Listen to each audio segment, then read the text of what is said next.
জানি না কেন প্রত্যেকদিন রাত হতেই আমার শ্বশুর শাশুড়ির ঘর থেকে আমার শাশুড়ির কিন্তু কান্নার আওয়াজ শুনতে পেতাম। যখনই আমার শ্বশুর শাশুড়ির ঘরের পাশ দিয়ে যেতাম, তখনই তাদের ঘর থেকে একটা আজব ধরনের আওয়াজ শুনতে পেতাম। কখনো বা আমার শ্বশুর তো আমার শাশুড়ির উপরে অনেক বেশি চিৎকার করত এবং আমার শাশুড়িকে অনেক বকাবকিও করত। এমনকি একদিন আমি যখন শ্বশুর-শাশুড়ির ঘরের দরজায় কান লাগিয়ে তাদের দুজনের কথা শোনার চেষ্টা করছিলাম, তখন আমার শাশুড়ি আমার শ্বশুরকে বলছিল, "আমি আর পারছি না।" আমার শ্বশুর তখন আমার শাশুড়িকে রেগে বলেছিল, "তোমাকে পারতেই হবে, নইলে কিন্তু অনেক খারাপ হবে।" এমনকি আমার শাশুড়ি তো আমার শ্বশুরকে বলত, "তুমি একটু আস্তে কথা বলো, নইলে বাড়ির বউ-বাচ্চারা শুনতে পাবে।" আমার শ্বশুর তখন আমার শাশুড়িকে বলত, "যে শুনবে শুনবে, তাতে আমার কোনো কিছুই যায় আসে না।" এবং শ্বশুর শাশুড়ির ওই কথাগুলো শুনে মাঝে মধ্যে আমার তো মনে হতো যে শ্বশুরের এত বয়স হওয়া সত্ত্বেও উনার এত রস কিভাবে থাকতে পারে। জানি না তাদের ওই ঘরের ভিতরের রহস্যটা কী ছিল। কারণ সকাল হতেই তো আমার শ্বশুর শাশুড়ির ব্যবহার দেখে তো মনেই হতো না যে রাতের বেলা তাদের ঘর থেকে চিৎকার চেঁচামেচির আওয়াজ আসতো, বা কখনো আমার শাশুড়ির কান্নার আওয়াজ আসতো। জানি না ওই বন্ধ ঘরের মধ্যে আমার শ্বশুর আমার শাশুড়ির সঙ্গে না জানি কী করত। এদিকে সকাল হতেই তো আমার শ্বশুর আমাদের সঙ্গে অনেক ভালো ব্যবহার করত। তখন আমার শ্বশুরের ওই মিষ্টি মিষ্টি কথা শুনে আমার তো ভীষণ রাগ হতো। কারণ উনি বন্ধ ঘরের ভিতরে তো শাশুড়ির সঙ্গে নিশ্চয়ই খারাপ ব্যবহার করতেন, আর সকাল হতেই আমাদের সঙ্গে ভালো ব্যবহার করতেন।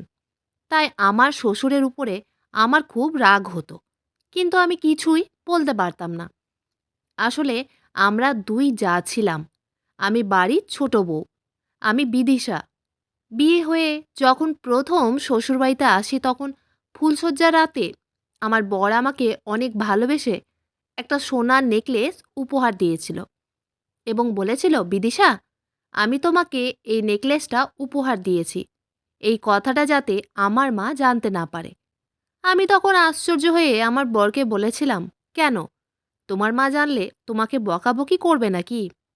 আমার বর তখন মুচকি হেসে আমার গাল দুটো ধরে বলেছিল, "আমার মিষ্টি বউ, আসলে আমার মা যাতে এটা ভেবে না বসে যে তোমার আসতে না আসতেই আমি তোমাকে দামি দামি উপহার দিতে শুরু করেছি, তাই আমি লুকিয়ে তোমাকে এই উপহারটা দিলাম, যাতে আমার মা আমাকে খারাপ মনে না করে।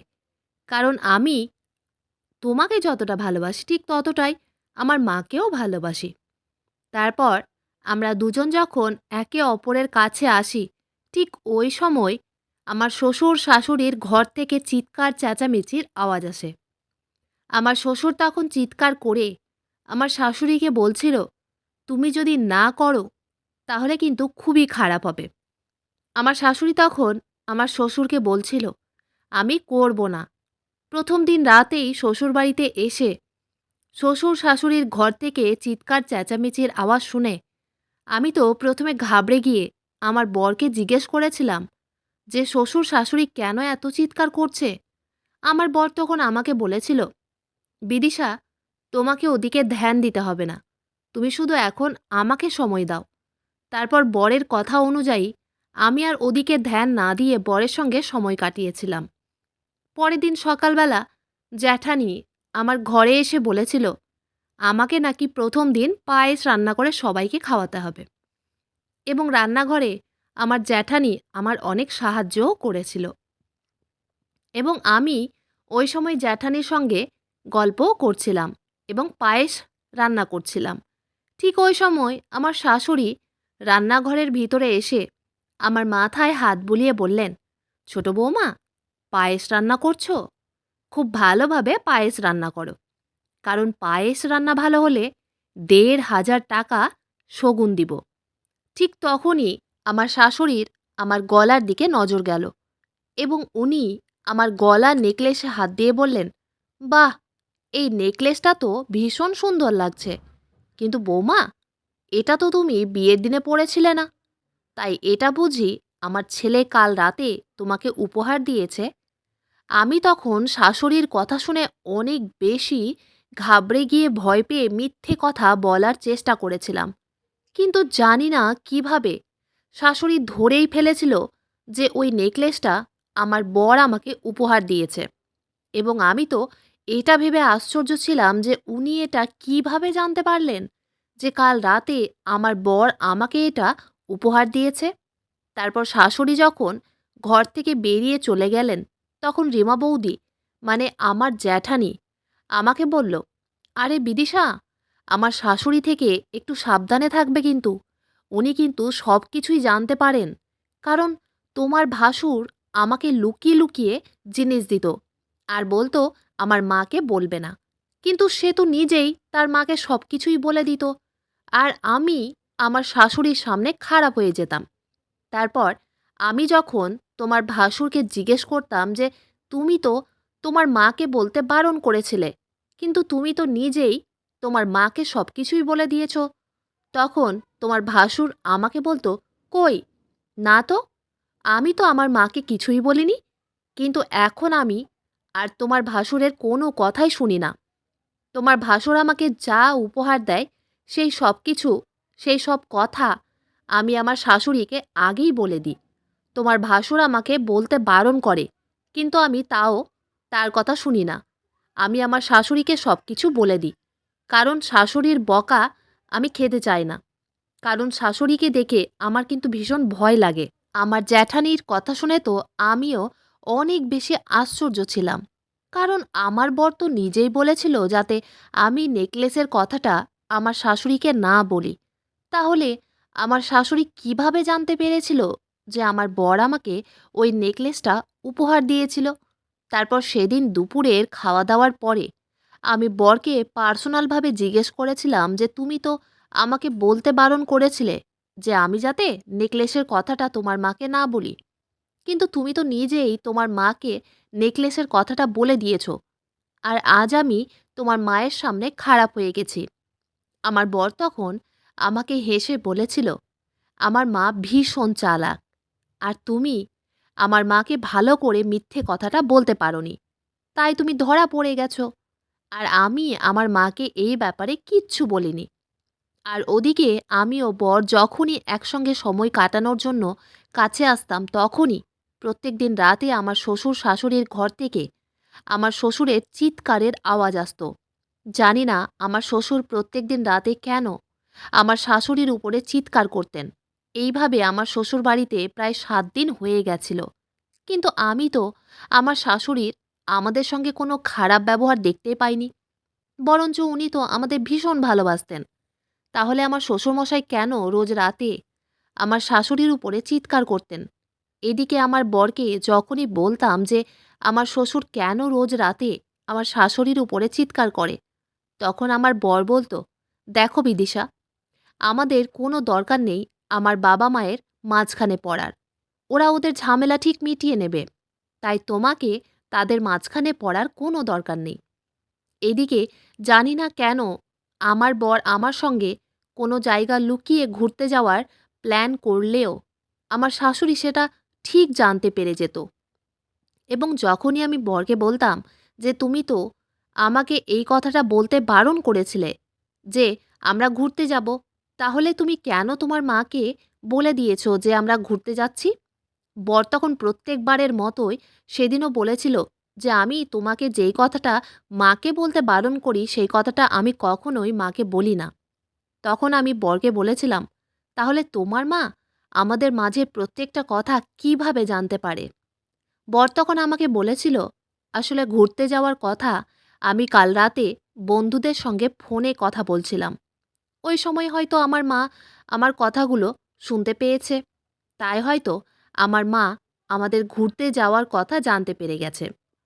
বিদিশা, তুমি এইসব ব্যাপারে আর বেশি ভাবনা চিন্তা করো না। চলো আমরা ঘুরতে যাই এবং খুব মজা করে আসি। তারপর সেদিন আমরা যখন সারাদিন ঘোরাঘুরি করে বাড়ি ফিরে আসি, তখন আমার বর আমাকে বাড়িতে ছেড়ে দিয়ে বলল, সে নাকি তার মায়ের জন্য ওষুধ কিনতে যাবে। তারপর সে ওষুধের দোকানে চলে যায়। এমনকি আমরা যখন ঘুরতে বেরিয়েছিলাম তারপরে আমার শাশুড়ি তো প্রতি ঘন্টায় আমার বরকে ফোন করত এবং আমাদের খোঁজ খবর নিত। তারপর সেদিন ঘুরে এসে আমি যখন বাড়ির ভিতরে ঢুকি, তখন আমার ঘরের দরজা খুলতেই আমার পায়ের তলা থেকে যেন মাটি সরে যায়। কারণ বিট্টু আমার ঘরের ফুলদানির ভেতর থেকে একটা ক্যামেরা বের করে লুকোচ্ছিল এবং যেটা আমি নিজের চোখে দেখে ফেলেছিলাম। তারপর আমি তাকে ধরে অনেক বকাবকি করেছিলাম এবং আমার শাশুড়ি ও জ্যাঠানিকে চিৎকার করে আমার ঘরের ভেতরে ডেকেছিলাম। বিট্টু কিন্তু পালানোর অনেক চেষ্টা করেছিল। তারপর আমার শাশুড়ি যখন বিট্টুর হাত থেকে ক্যামেরাটা কেড়ে নিয়েছিল, তখন আমার শাশুড়ি মা বিট্টুকে মেরেছিল ও বলেছিল, বিট্টু, তোর সাহস কি করে হলো আমার বাড়ির বউদের উপরে খারাপ নজর রাখার? বিট্টু আমাদের বাড়ির মিস্ত্রি ছিল। আসলে আমাদের কেবিল লাইন ও ইলেকট্রিকের ব্যবসা ছিল এবং কেবিল লাইনের দেখাশোনা বিট্টু করত। তাই সে প্রায় আমাদের বাড়িতে আসা যাওয়া করত। তারপর সেদিন যখন বিট্টুর কাছ থেকে আমার ঘরের ভেতর থেকে ক্যামেরা পায়, তখন আমার শাশুড়িও রেগে বিট্টুকে মারতে শুরু করেছিল। এমনকি আমার জ্যাঠানি বলেছিল, শাশুড়ি মা, আপনি তাড়াতাড়ি পুলিশকে ফোন করে ডাকেন, কারণ বিট্টু তো অনেক বড় অপরাধ করেছে। আমার শাশুড়ি মা তখন আমার ও আমার জ্যাঠানির মুখের দিকে তাকিয়ে বললেন, না না, তোমরা পুলিশকে ফোন করো না। পুলিশকে ফোন করলে আমাদের অনেক বদনামি হবে। আমি তখন শাশুড়ি মাকে বললাম, বদনামির ভয়ে আমরা এই অপরাধীকে ছেড়ে দিব? ও যে আমাদের সব কিছু এই ক্যামেরার মধ্যে রেকর্ড করেছে। আমার শাশুড়ি তখন বিট্টুর কলার ধরে জানি না তাকে চোখে চোখে কিছু একটা ইশারা করছিল। ঠিক ওই সময় বিট্টু ভয় পেয়ে আমাদেরকে বলেছিল, তোমরা দেখো, তোমরা যদি আমাকে জেল পাঠাও তাহলে আগে তোমার শাশুড়িকে শাস্তি পেতে হবে, কারণ উনিই তো আমাকে ছোট বৌদির ঘরে স্পিকার সেট করতে বলেছিলেন। যদি আমার কথায় বিশ্বাস না হয় তাহলে চলো, আমি তোমাদের শাশুড়ির ঘরের ভেতরের রহস্য দেখাবো। এই কথা বলে বিট্টু আমার শাশুড়ির ঘরের ভিতরে আমাদের নিয়ে গেছিল। ওই সময় আমার শাশুড়ি নিজেকে বাঁচানোর অনেক চেষ্টা করেছিলেন, কিন্তু উনার সত্যিটা আমাদের চোখের সামনে চলে এসেছিল এবং বিট্টু সত্যি কথাই বলেছিল যে আসল অপরাধী সে নয়, আমার শাশুড়ি মা ছিলেন।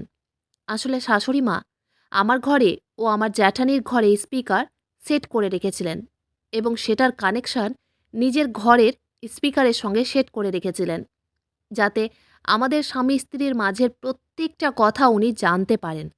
আর এই জন্যই তো আমাদের প্রত্যেকটা কথা উনি জানতে পারতেন।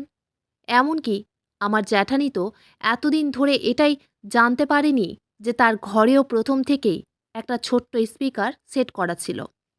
তারপর সব কিছু জানার পরে বাড়িতে যখন সবাই ফিরে আসে, তখন আমরা শাশুড়িকে জিজ্ঞেস করেছিলাম যে উনি কেন আমাদের সাথে এই রকম করেছেন। উনি তখন বলেছিলেন, উনি নাকি যা করেছেন ভালোর জন্যই করেছেন। কারণ বউরা নাকি বিয়ের পরে ছেলেদেরকে মায়ের কাছ থেকে কেড়ে নেয় এবং ছেলেদেরকে বাবা মায়ের থেকে দূরে করে দেয়। আর এই জন্যই নাকি উনি এই সব করেছিলেন। এত কিছু করার পরেও আমার শাশুড়ি কিন্তু নিজের ভুল স্বীকার করতে রাজি হয়নি।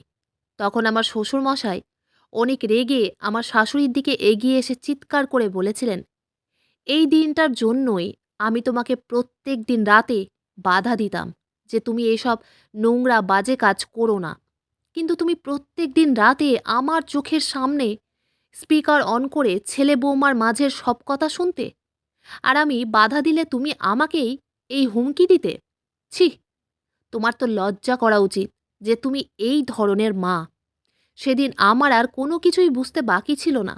তখন আমার বর ও আমার ভাসুর বলেছিল তারা নাকি এই বাড়ি ছেড়ে চলে যাবে। ওই সময় আমার শ্বশুর আমার বর ও ভাসুরের বাড়ি ছেড়ে চলে যাওয়ার কথা শুনে আমার শাশুড়ি মাকে বলেছিল, তুমি যেটার ভয় করছিলে আজ তার থেকেও খারাপ আমাদের বাড়িতে হতে চলেছে, শুধুমাত্র তোমার জন্য আর তোমার এই বাজে ব্যবহারের জন্য আমার ছেলেরা এই বাড়ি ছেড়ে চলে যেতে চাইছে। তুমি স্বীকার করো যে তুমি অনেক বড় ভুল কাজ করেছ, নইলে তুমি আজ তোমার ছেলেদের হারাবে। ছেলে বউদের মাঝে এত বেশি দখল আন্দাজি করলে কিন্তু এই রকমটাই হয়। আমার শাশুড়ি তখন অনেক রেগে আমার ও জ্যাঠানির দিকে আঙুল তুলে বলেছিলেন, এই সব কিছু তো এই দুজনের জন্যই হচ্ছে। এরা দুজন আমার ছেলেকে আমার কাছ থেকে কেড়ে নিয়েছে এবং আমার সংসারটাকে এরা দুজনেই আজ নষ্ট করে দিয়েছে। এত কিছু হয়ে যাওয়ার পরেও আমার শাশুড়ি কিন্তু নিজের ভুল স্বীকার করতে রাজি হয়নি যে উনি ছেলে বৌমার ঘরের ভিতরে স্পিকার লাগিয়ে তাদের মাঝের প্রত্যেকটা কথা শুনে যে একটা অনেক বড় অন্যায় কাজ করেছেন, সেটা উনি স্বীকার করতে চাননি। তারপর আমার বরেরা আর বেশি দেরি না করে আমাদেরকে জামা কাপড় গোটাতে বলেছিল।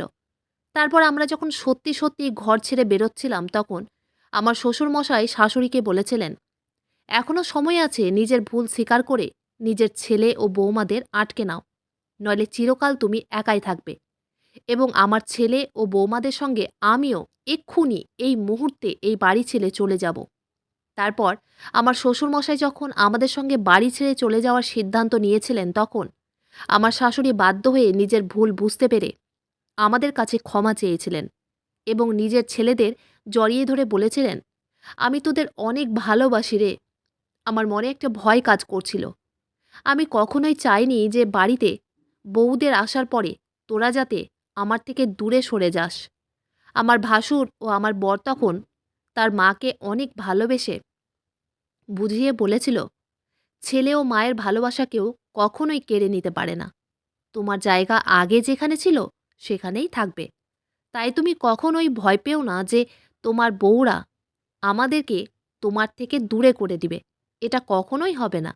তারপর আমিও আমার শাশুড়িকে বলেছিলাম, মা, আপনি কেন এরকম ভাবছেন যে আমরা আপনার ছেলেদেরকে আপনার থেকে দূরে করে দিব? এটা করলে তো এটার শাস্তি আমাদেরকেও পেতে হবে। তাই আপনি নিশ্চিন্তে থাকবেন। সেদিন আমার শাশুড়ি নিজের ভুল বুঝতে পেরে আমাদের কাছে ক্ষমা চেয়েছিলেন এবং সেদিন আমি জানতে পেরেছিলাম যে আমার শ্বশুর কেন প্রত্যেকদিন রাতে আমার শাশুড়ির উপরে চিৎকার করত। কারণ শ্বশুরমশাই যখন দেখতেন যে প্রত্যেকদিন রাত্রিবেলা আমার শাশুড়ি স্পিকার অন করে আমাদের মাঝের কথাগুলো শুনতেন, তখন আমার শ্বশুরমশাই অনেক বেশি রেগে যেতেন এবং উনাকে আমার শাশুড়ির এই রকম ধরনের ব্যবহার খুব খারাপ লাগতো এবং আমার শ্বশুরমশাই অনেকবার শাশুড়িকে বাধা দেওয়ার চেষ্টাও করেছিলেন। কিন্তু আমার শাশুড়ি আমার শ্বশুরের কোনো কথাই শুনেনি। একদিন তো রাগে শ্বশুরমশাই আমার শাশুড়ির স্পিকারটা ভেঙেই দিয়েছিল। কিন্তু আবার আমার শাশুড়ি বিট্টুকে বলে সব কিছু ঠিক করেছিল। যাই হোক, এখন আমরা অনেক সুখে আছি এবং আমার শাশুড়ি আর আগের মতো ওই ধরনের ব্যবহার করেন না।